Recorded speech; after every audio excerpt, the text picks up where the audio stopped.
Hey, y'all, how are you today? Want to apologize for not being there for the live last night. I had someone pop in and unexpected, and I want to thank Top Dog and Gma for stepping in and kind of helping in the chat. I appreciate that. Much love. Um, so, today, this is going to be a short video, but I think we're going to start. I've got a lot of information. I've just kind of, the crazy thing about trafficking, human trafficking, is the more information you get, the more that's out there. I don't know that you'll ever be done looking into it or uh, understanding it. I'll never understand it at all. Tonight, I have a couple of clips. So I'm going to say trigger warning because these are ex-sex traffickers. One is the first one I'm going to share with you. It's a 6-minute video. I trimmed it a little. He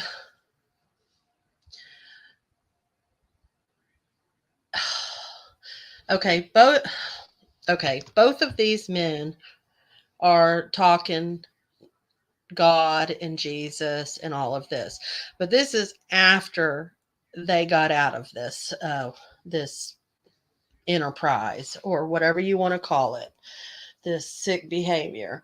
And this first one, he was the boss. He was like over like so many people. I mean, he was the man.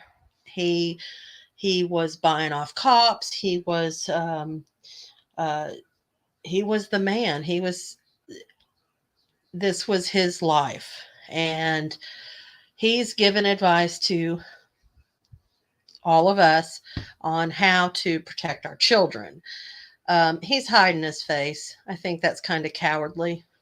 If you're going to have the gall to do what you've done to so many people and then hide behind a mask and God's forgiveness, I have a problem with that. And I got to say, it's probably a really good thing that I'm not God, because he is all forgiving, but this man has literally destroyed so many lives.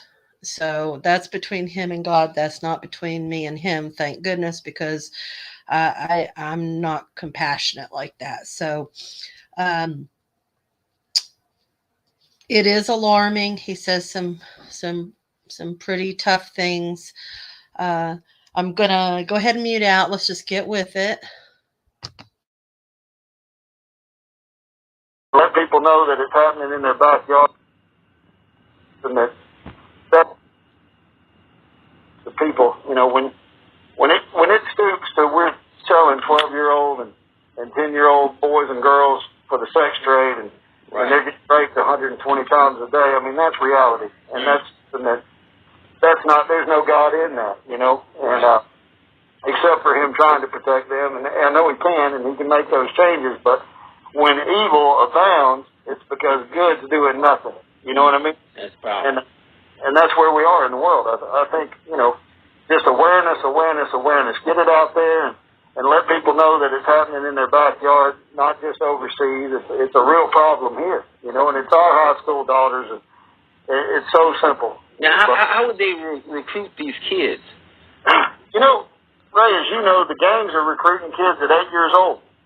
And 8, 9-year-old kids are getting in the gangs, and all it takes is a guy going up to a little high school girl or a junior high girl and saying, "Hey, you want to come out to a party with us?" And she thinks she's going to a party, and next thing you know, they rape her, and they gang rape her, and then they put a knife to her throat and tell her if she says anything to anybody or tells anybody, they're going to kill her and her whole family. And next thing you know, little girl runs away, or they just keep her in the school. That's the saddest part. They can keep that girl in one location, and she's going to end up with a label of being a slut and a whore and a tramp, when that's not it at all. She's being forced into that, and we don't even see it because we're not educated to see it. That's the problem. And then from there, if they talk a kid into running away, you know, if the kid says, I can't take it anymore, they run away, or maybe they even get to feeling safe with the gang. They think, oh, well, this is a life, but I'm accepted. I'm accepted for what I am, and I can hang out with these people, and they're going to protect me. And they get this weird sense of protection and love when it's nothing but abuse, you know? And, well, how do parents protect their kids from that? How do they? Yeah, what would be your advice, you know? Because, like I said, this is running rampant.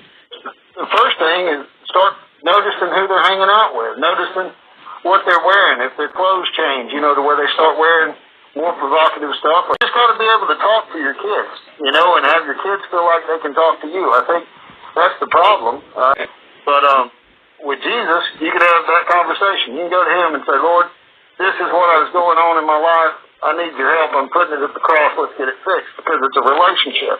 And parents need to have a relationship with their youth, you know, to where they can come to them and say, Mom, Dad, here's what's going on. I'm scared. This is what's happening. I'm getting, you know, with the bullying in school now is such a big thing, and the gang's a big thing, and now the human trafficking's involved. It just keeps getting worse, right? You know, but I think communication's the key, you know. But, in my crew, we had surgeons, we had lawyers, I had a couple of judges. When our case went down a few months ago, we had 15 officers get locked up. These are police officers get locked up for being affiliated with us. They were actually running guard for us while we're selling drugs and selling guns. I mean, it's amazing. And these are the folks that we entrust, and we pay taxes to make sure they protect our families and our cities, and they were working for me. Right. Now, with the sex trafficking, though, I mean, would kids from all income classes be targeted, or would it just be kind of just the lower income? With the sex trade and human trafficking, it's a $32 billion a year industry.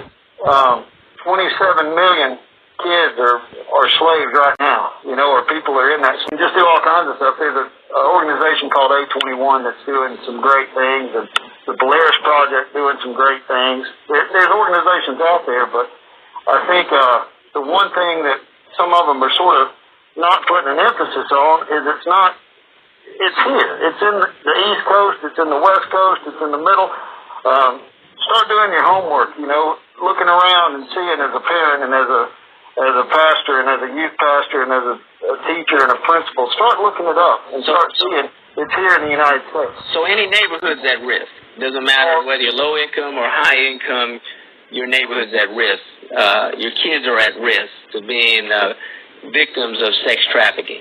They are, and I guess the real reason why I raise this, if I go out and I sell a box truck full of guns, or I sell 50 keys of cocaine and I get caught, I'm going to prison for a long time, right? Right. But if I get a girl and I put her up in a hotel room and I've got the room 3 doors down and she knows if she leaves I'm going to kill her, right? Right. And she's in there doing tricks all night just for John over and over and over.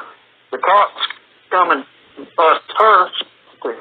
They can't even identify what's really going on. So she goes to jail, and the gang walks away. We're free in Atlanta, it's San Diego, it's Houston, Texas, and it's not in the hood. I mean, these things are happening right there in middle class and upper class America.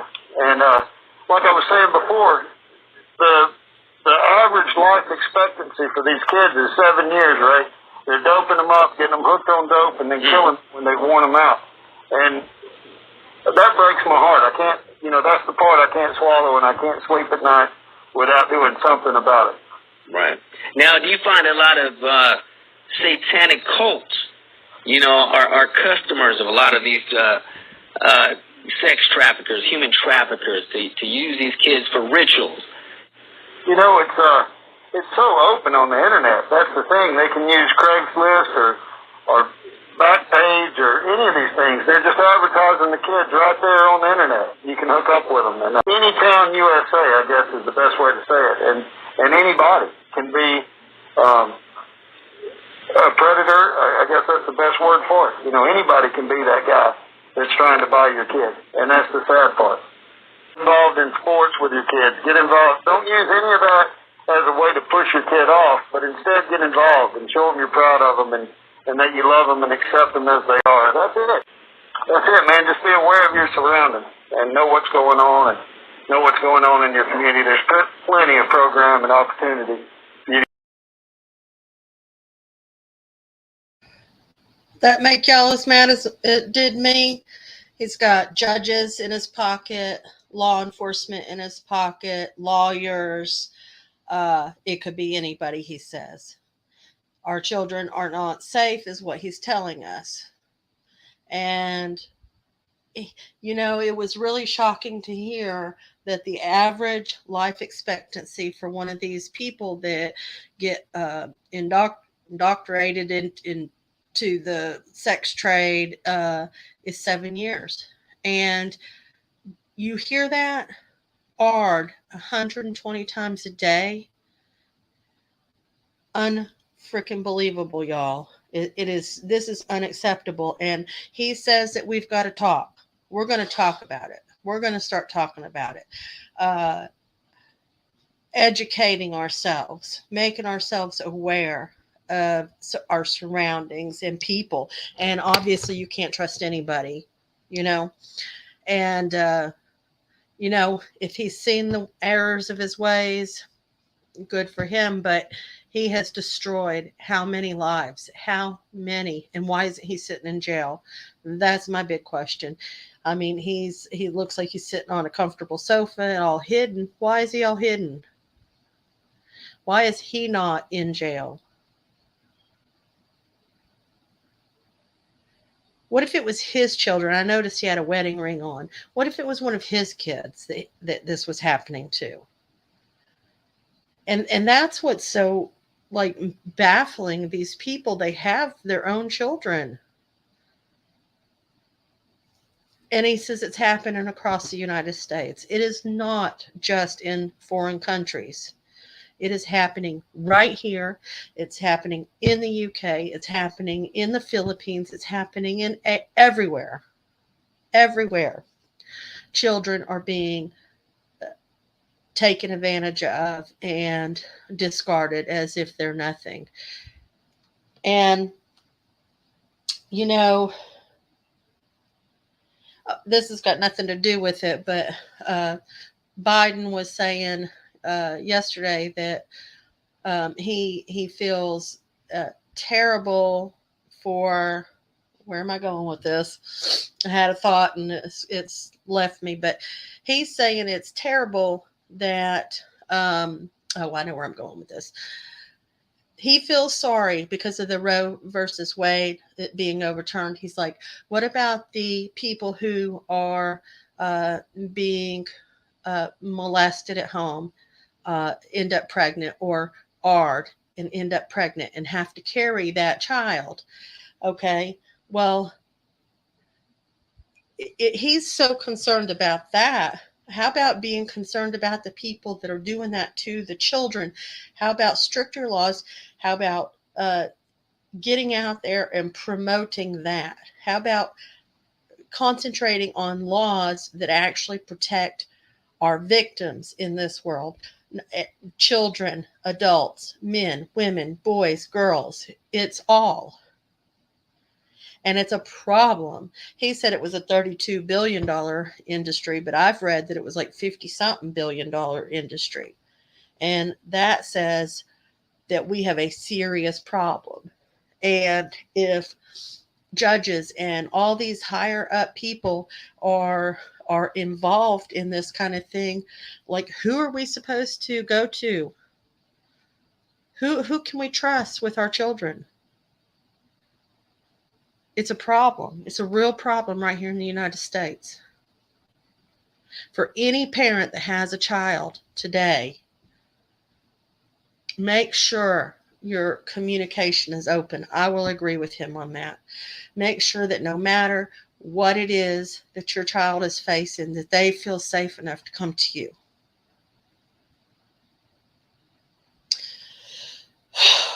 Okay, I'm going to mute out and share my screen. I'm going to share one other story. This is, like I said, this is just going to be a quick one. We're just going to kind of touch on this, and we're going to start throwing some information out. It may come out in spurts like this, instead of just doing one huge, long, like live, which I don't have a problem with that. I'm just saying, people are busy, and I don't think that I want to take up hours and hours of their day to try to listen to me. So I want to be respectful to y'all and things that you've got going on in your life. But okay, having said that, let me go ahead and mute out and share my screen.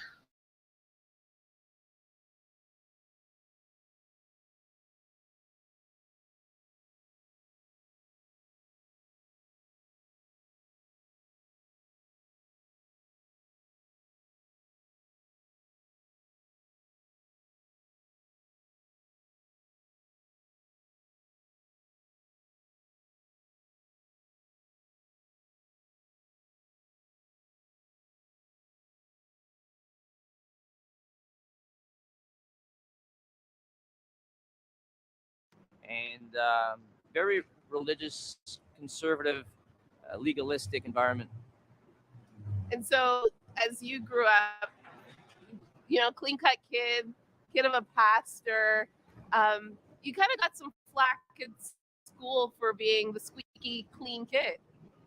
Well, the schools in Montreal are very they're very sinful, and I would go to school. My mom would bring us to school carrying a Bible, and we stood out. It was inevitable. I mean, people, they knew that we were the different family. I can't say that I really experienced violence because of it, but a lot of intimidation. So there was a desire to step out, to be different. Explain that desire to be different and to be kind of feared, really, in school. You know, from the time I was about 5 years old, my desire to leave was huge.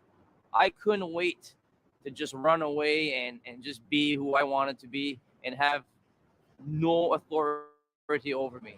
The big thing is I didn't want anybody to have authority. I wanted to do what I wanted to do when I wanted to do with no spiritual influence of any sort. It's not that I was against God. I feared God. But I just felt that the life is so restrained.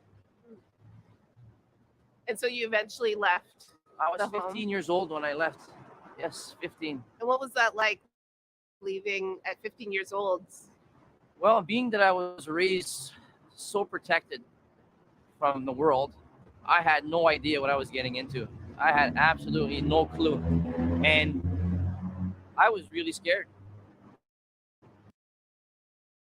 But there was a part of me that was afraid, but a part of me that felt invincible. It's hard to explain. I just real quick want to say something. This guy is saying that he grew up in a very strict religious upbringing, and it caused him to be picked on at school, and he's kind of using that as a crutch as to why he went into this field. Now, I can see maybe, being rebellious, doing some drugs, partying, but not sex trafficking. That's extreme, extreme. So, that's just my 2 cents.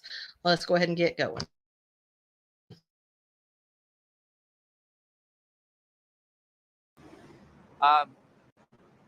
I was afraid because the world was unknown. But the biggest thing is I wanted a sense of belonging.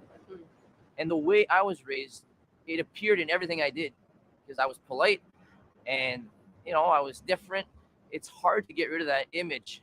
So I worked extremely hard to destroy that so I could fit in and look like one of them. And of course, I wasn't hanging around with good people. I was always hanging around with people that were broken or people that would readily accept me for who I was. So, it's not like I left because I had a glamorous family that I can join. And it was a lot of brokenness around me all the time. Eventually you started selling drugs, getting into drugs as well. How did that happen from 15 years old to selling drugs? Well, it doesn't happen overnight. Yeah. But, you start taking drugs with your friends, family, cousins that I had, and the first thing you know, well, it becomes a lifestyle. And when you're consuming, you're going to be around people that are very shady. So, like I used to hear when I was young, tell me who your friends are, and I'll tell you who you are. So, within I'd say a couple of years, I became comfortable with my environment, but I had to do a lot of deprogramming of the way I processed and the way I spoke to people. I'd go to a party and I'd step on someone's toes and I'd say, "Oh, I'm sorry." It's, "What's wrong with you?" No one says sorry. So it would show up, or I'd be having a conversation with someone in a party, and everybody's stoned or drunk, and they'd say, "There's something different about you," and I knew that was the Spirit of God that I had grown under. It would appear in my conversation. Not that I would talk about God so much, like it was about the way I reasoned with people. I didn't reason like the world. So I realized if I want to go deeper into the world, I got to get rid of that. It wasn't easy until one day a girl came to me. She says, "I want to buy some drugs from you." I said, "Why'd you pick me?" Because she says, "You look like one." And I thought, I've achieved.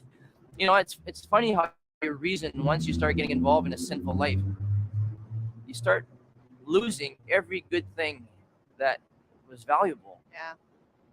Eventually, you have some crack cocaine that you're trying to sell. You meet a girl, and she introduces you to a guy named Snow.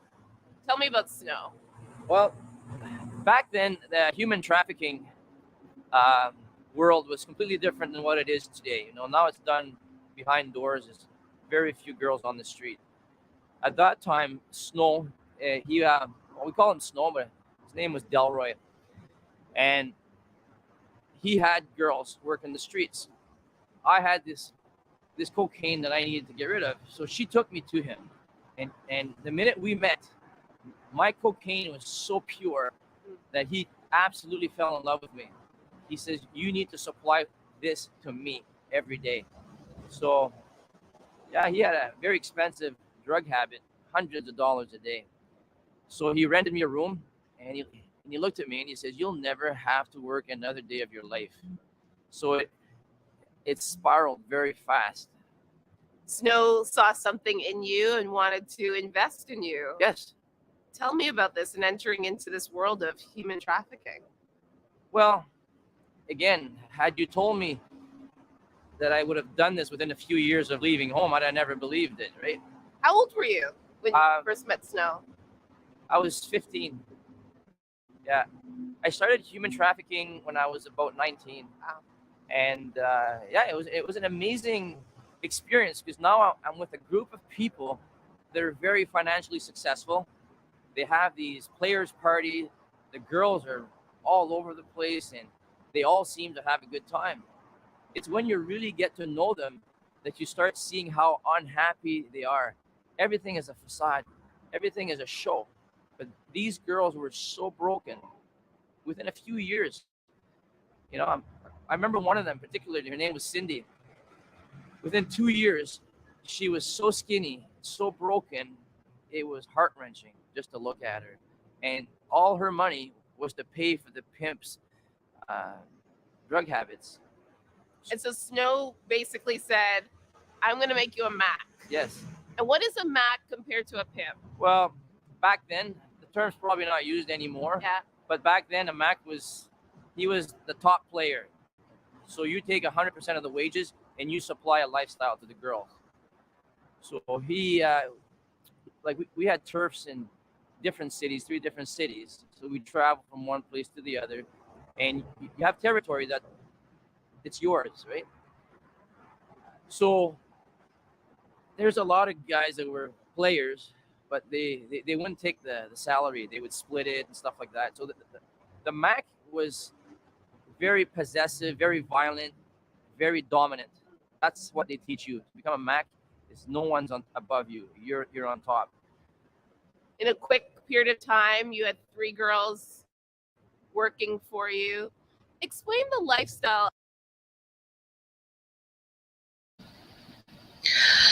I just want to say this is very organized, and it just kind of reminds me of the mob in a way. a Mac. I've never heard that term before, but um, being the head guy, which is what the interview that I played previous to this one, that's what he was. He was like the head guy, the most violent. So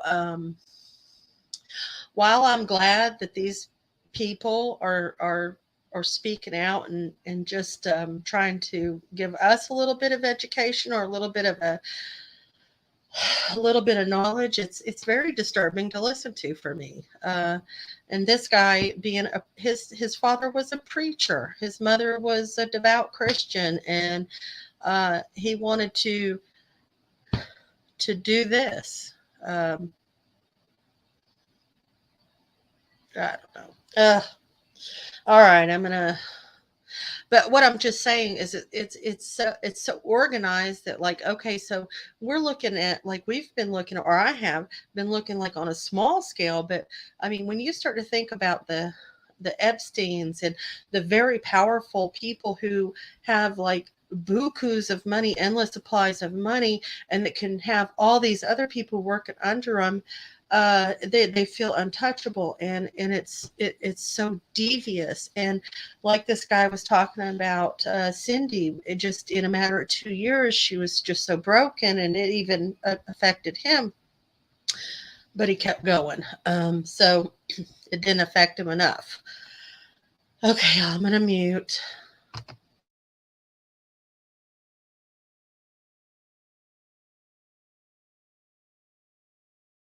Of how do you lure these girls into this lifestyle? What do you have to do to bring them in and keep them? The big thing is to create dependency. So what Delroy had seen in me is it was easy for me to come up to people and how do you explain it? It was easy for me to influence others. So when he saw one of the girls that I was with at that time, he told me right off the bat, he said, "You got to put that girl in the streets." I said, "That'll never happen." Well, he says, "If you don't do it, I'll do it for you." So within a couple hours, I had brainwashed that girl, not asking her to do it. She came to me begging to do it. Wow. So there's a mind game that Delroy was teaching me. How do you manipulate? How do you get people to believe and not you're not going to ask them to do it. They'll be asking you because you've portrayed such a glamorous lifestyle. You tell one story of a couple of girls that you saw at a club. One was Miss Philippines, Yes. or something like that, and how Snow Delroy just was able to calculate the situation where these girls were coming to you and following you and running after you. Yes. Can you tell that story? Well, we had walked into a nightclub and there was a bunch of players there. And he told me, he says, "See, these aren't max, right? These are just bottom line. They don't have any game," he'd say. So he says, "I'll show you my game." He says, within minutes of talking to these girls, and these girls were actually making fun of these guys because they were all coming, trying to play the game on them, and these girls were ridiculing them. So he said, "You see how they're treating these guys?" He says, "I'll teach you the difference." So he went, till today, I don't know what he told them, but within seconds, they came and joined us. And that night, he'd snap his finger, order the best champagne in the house, and then he looked at them. He says, "You guys are worth more than this. Look at this place. It's not a place for you." Yet he was the worst guy there, but he made them believe that he wanted something better for them. And then we had a little sports car, and we took off and rented a hotel room and gave these girls a splash. So they thought, "Man, is this how you guys live? We live like this every day." So for them, at this point, they still don't know who we are, what we do, but they have a taste of this life. And everybody wants to have fun, but to have fun all the time. Yeah.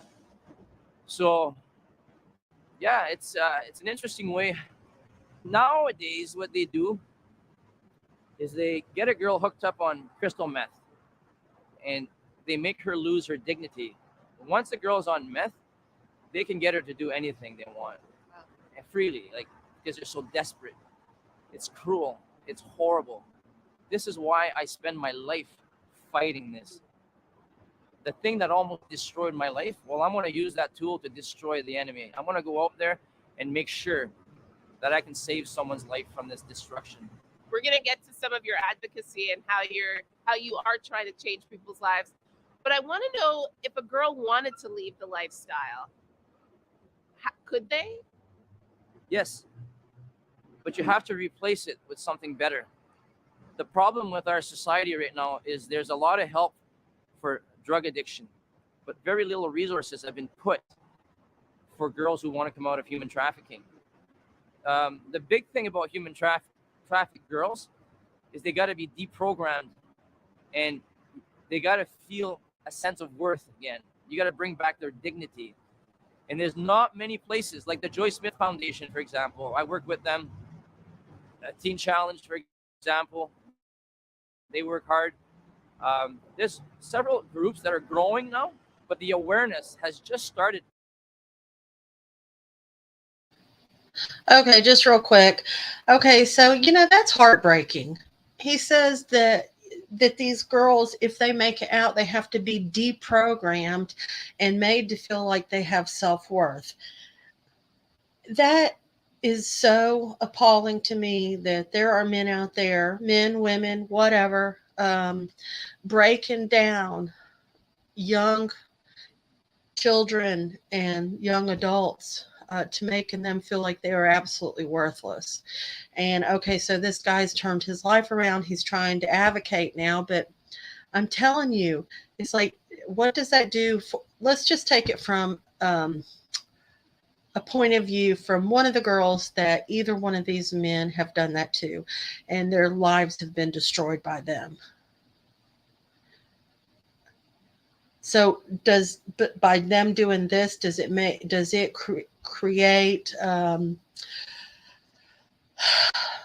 does it offer them any kind of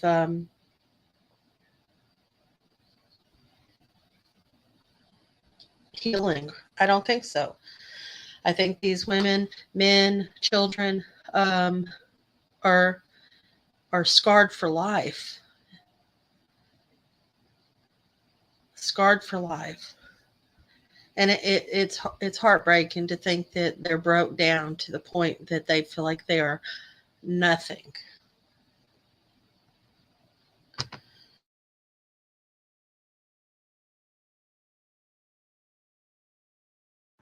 Within the past 10 years. So there's not many resources to help them. I think as a church, what we can do is give them unconditional love and give them a sense of belonging. That's the most important thing. And help them find a job, educate themselves. A lot of these girls just don't have the education. So when they come out, they have no idea. They're going to go from human trafficking to go work in a restaurant. That's a hard thing.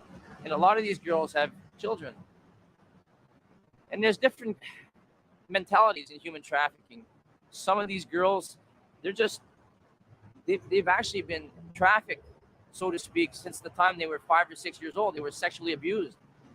So I remember one girl telling me, not me particularly, but she says, I did it for free my whole life. And then someone offered me money. See how the mentality is warped. This is what we got to reach. We need to. Did you hear that? Some of these girls from age 5. Age 5. How are they supposed to overcome that?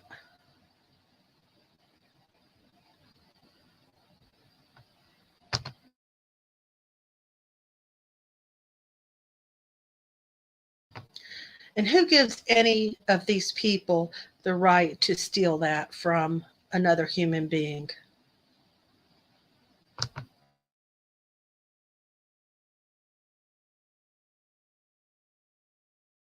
Go to the root of the problem. And to do that, we got to be honest about the situation.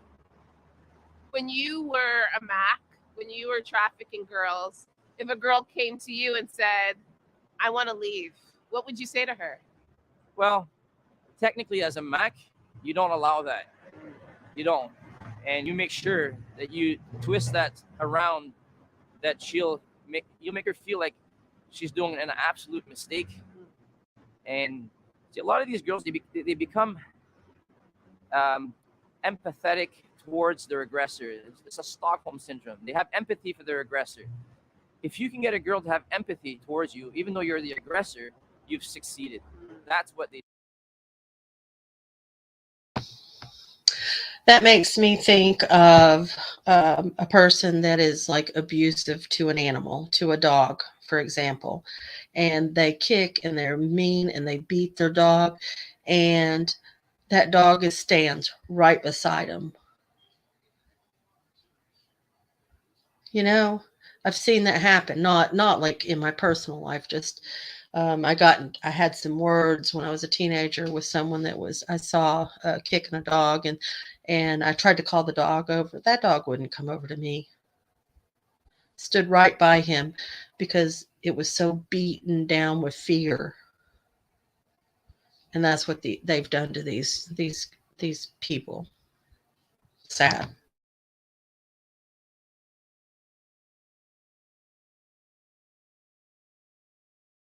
Do. This is what's so horrible. One of the girls that worked for you was also your girlfriend. Yes, that was my first girl actually. But we were in strip clubs together, right? Before that, Yeah. and she came from such a broken home, and for her going into the trade, it was almost second nature because she had witnessed her mom doing that. She grew up in a home where there was no food. They were very vulnerable, very broken family. So for her, when she came into this lifestyle, it wasn't that she needed to be taught anything. It was second nature to her. And of course, I remember the very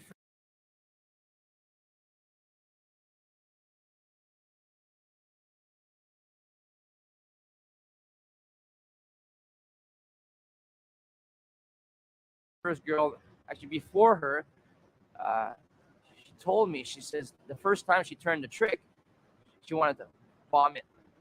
So after they do it 3, 4, 5 times, they harden themselves and they just accept it. Once you've lost your dignity and your self-worth, there's no end to how deep and low you'll go. And that's why a lot of these girls, they live about 3 to 5 years, and then it's not that they they have to get out because there's nothing left, you know. So they end up, a lot of them end up just homeless. Another misnomer I think a lot of people have is that when you think of sex trafficking, human trafficking, you think of people from other countries coming here, which does happen. But you're also talking about local girls, in your local community that you would target, that you would reach out to. Well, I'll tell you a story. When I was a human trafficker, I remember a young girl coming to me and she says, I want to get into this. And I looked at her and I was broken. I had a little bit of a conscience left. So I took her into my hotel room and I told my main girl, I said, you make sure no one touches this girl and you keep her here protected and you tell her every evil thing she's getting in. Wow. Tell her how dark it is, how ugly it is, and how there's nothing in it for her. But this girl had been lured by someone else and she had picked me to traffic her. So I kept her, I think, 2, 3 days, and I delivered her to her father. Wow. Not so to speak, I kept her from getting torn by these wolves. Why? Because I was also a victim of sin and this abomination. I was broken, and I came to a point where I didn't want to bring innocent people in this. I kind of felt justified if I was already taking someone that was kind of in it through drugs, but to take a girl that had nothing to do with this life, had just been lured with the glamour, to me that was sickening. I would have never let that happen. So tell me about the day you have a girl from Cambodia and you get a taxi. And this taxi ride is something that you'll never forget. The girl was from Calgary, Okay. and she was my main girl. Made a lot of money for me, and we were in a relationship.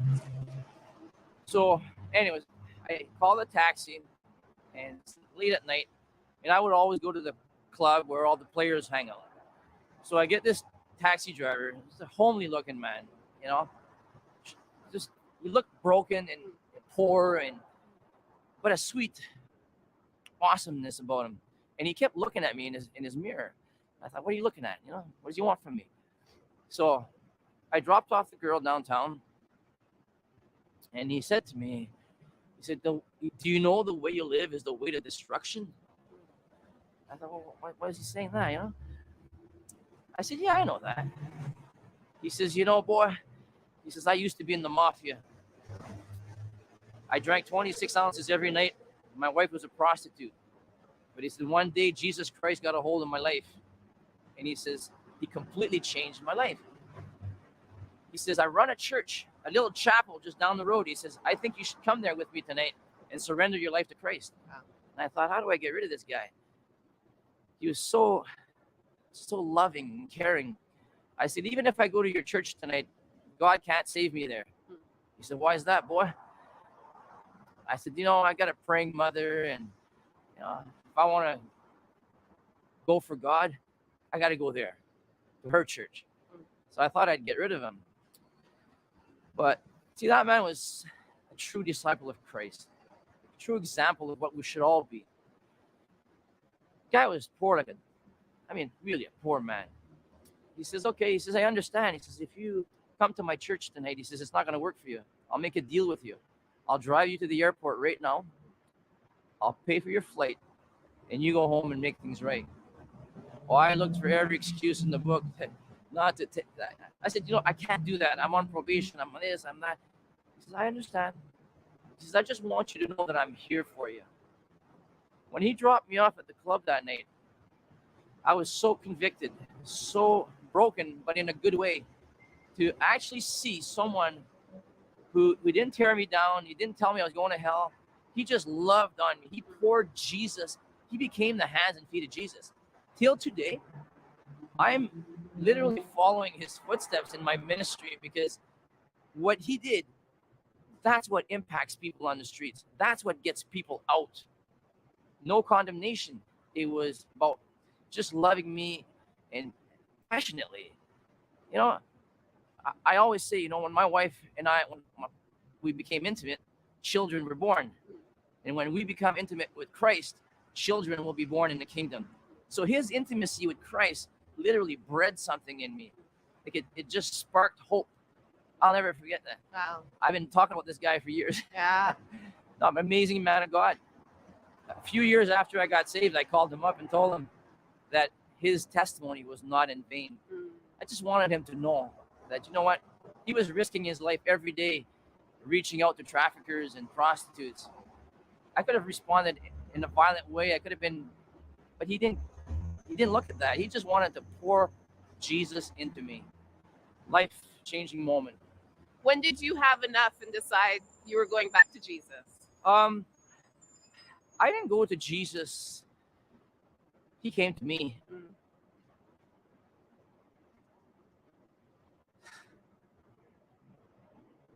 I was going up to my hotel room one day, and I was at the pinnacle of my career. You know, I would settle scores. I would do anything just to keep myself with a reputation. So here I'm at the pinnacle of my career. I'm going up to my hotel room where we ran prostitution and crack. And so I thought in my little brain, you know, that I've got power, right?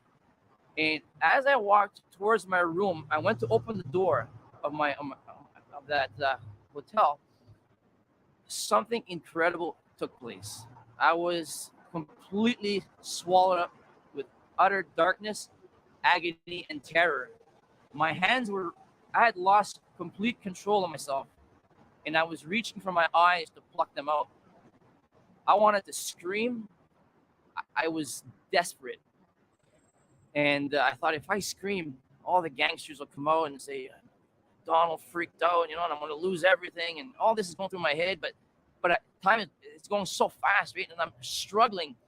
And I remember just leaning against the wall, just sliding myself to the ground. And I said, God, if you take this spirit away from me, I'll give you my life one day.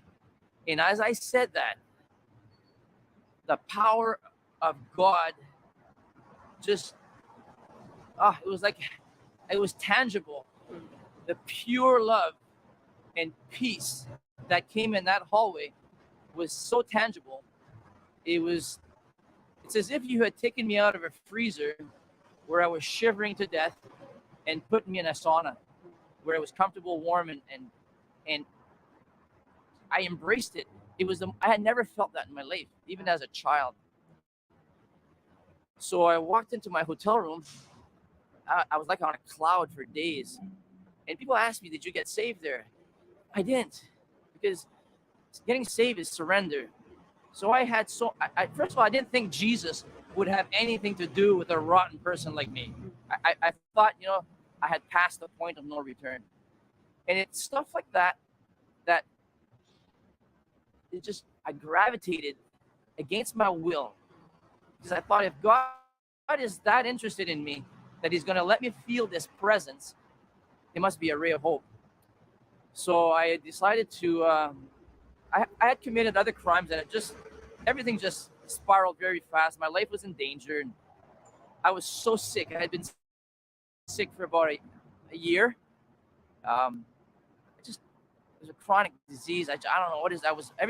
I was losing weight every day. Couldn't What eat. was it? Why were I don't know. At that time, they didn't diagnose disease like today, but I think what happened is the life had caught up to me, Yeah. and now I was just falling apart. So I said to myself, you know what? My mom has been through some stuff in her life, but there's something about her. She's not. Look at me. I'm broken. My life is over. I'll give this a shot before I die. So I took a train, and I told everybody, the cops, I said, I'm leaving. I'm going to go home, make things right. I told the street people. I remember being in a party one day. It was like a cave with a bunch of guys shooting up on drugs. It was just absolute horror. Like, if you would walk in there, you'd probably have a panic attack, So I'm in there. I'm sitting on the ground in this basement. It was just like a pit of hell. And I'm stoned and drugged up, whatever. I can't remember what I had taken. And I felt conviction come on my life. I felt like, I don't know what took over me. I said, hey, guys, God can change our lives. Testify. Yeah, I'm testifying. I'm not even saved. And the whole party went quiet. And all the guys are looking at each other. Yo, Donald, he's losing it. Donald's freaking out. And I said, no, guys, I'm telling you. I know of a place where my mom goes, and people change. People's lives change. So a guy got up, and he walked right up to me. He says, if you give your life to the Lord, I'll follow you. Wow. If I can do this on drugs, I'm dangerous now. So I took a train back to Montreal, and I hit the town like a thug, and I just went partying and hit all the clubs, and something told me, if you're going to get saved, you better live it up now, because it'll be the last time.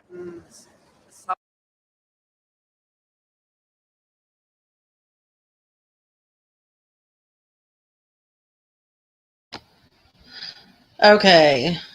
I'm going to share the links in the description so you can finish watching that. That turned a whole different way than I expected.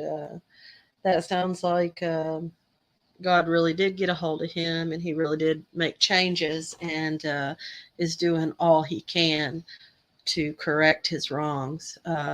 Doesn't change anyone's life that he affected in a negative way, but maybe changing people's lives in the future. And there's one difference between this guy and the guy that I played first, both being really high up. The first guy showed no remorse. I saw no remorse. He's hiding his face. He doesn't want to be seen. I don't hear the conviction that this guy had. And maybe that's upbringing. I don't know. But it doesn't justify anything that these men have done. Not in the least little bit. They've destroyed probably hundreds and hundreds of lives. So just take from this that we need to be aware that law enforcement, judges, other people can be involved, lawyers, people high up. Just watch your children. Love them greatly. Keep the communication open. And we're going to delve into this whole sex trafficking thing. This is from well, I don't know if I can call this at all positive, but it does show the power of God. I'll say that. But we're going to get into the ugly side too, because these people are being broken down until there's nothing left. They're a shell of a person, and nobody has the right to do that to another human being. And we're gonna delve into this. Listen, y'all have a good night. Thanks for being here, and I'll talk to you soon.